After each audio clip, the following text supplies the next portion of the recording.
does the situation in our neighborhood, especially Bangladesh, worry you at the moment? The attack on minorities, that is Indians there, the fact that Sheikh Hasina is still in India, may not be the most comfortable of situations given the new dispensation in Bangladesh.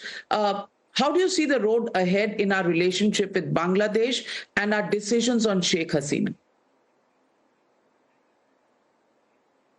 Well, Navika, look, we have a deep relationship with all our neighbors, and in the last decade, in the first 2 terms of the Modi government, I think those relationships have actually really, in a way, become very much stronger. I mean, if you measure it by any metric, you can see the progress in that relationship.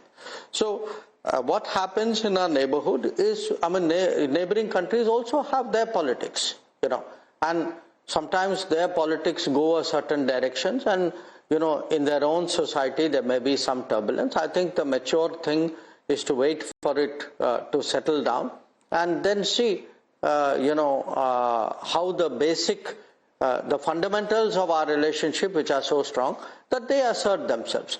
Now, this is not a theoretical proposition. I think a lot of people said a lot of things with some of our other relationships. I mean, at various points of time, questions have been raised about Nepal, about Sri Lanka, about Maldives. But I suggest to you that in every case, we have been mature, we have been patient, we have actually given space for events to sort themselves out. And you would see that in each case, actually, the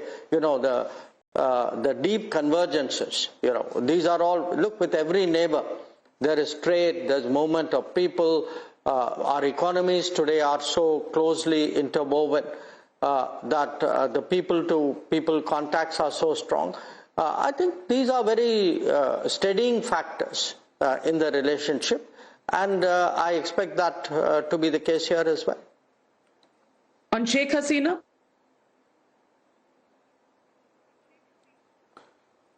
Well, Sheikh, I think I've already given a statement in Parliament on that. I mean, she came here in a certain situation at very short notice, and then we'll have to see where we go on from that. How do you respond to the statements made by Mr. Rahul Gandhi on Sikhs, that the fight in India was whether a Sikh could wear a turban, whether he could go to a Gurdwara?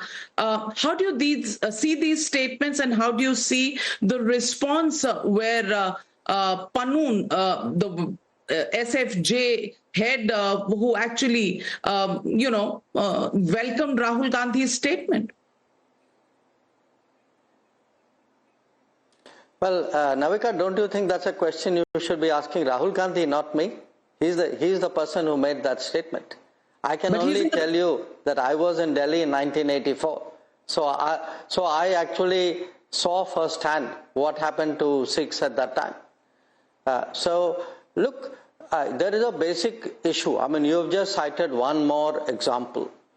The basic issue is it does not behove. I think anybody of any standing, formal or otherwise, in India, to by all means debate at home.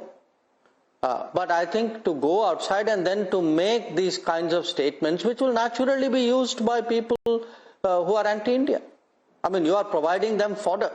Now, whether you are doing it consciously or whether you are doing it without understanding, I mean, I don't know which one is worse. I mean, what can I say beyond that? Dr. Jaishankar, his meeting with US lawmakers like Ilhan Omar and her position on POK, her position on, her ties with Pakistan, well known. Do you think this puts India in an awkward position in its formal relationship with the United States of America, especially since the Prime Minister is scheduled to visit the United States for the Quad meeting just in a few days? Navika, there's a saying that we're all known by the company we keep. So I think you can see the company which is being kept. I mean, I think that says everything, doesn't it?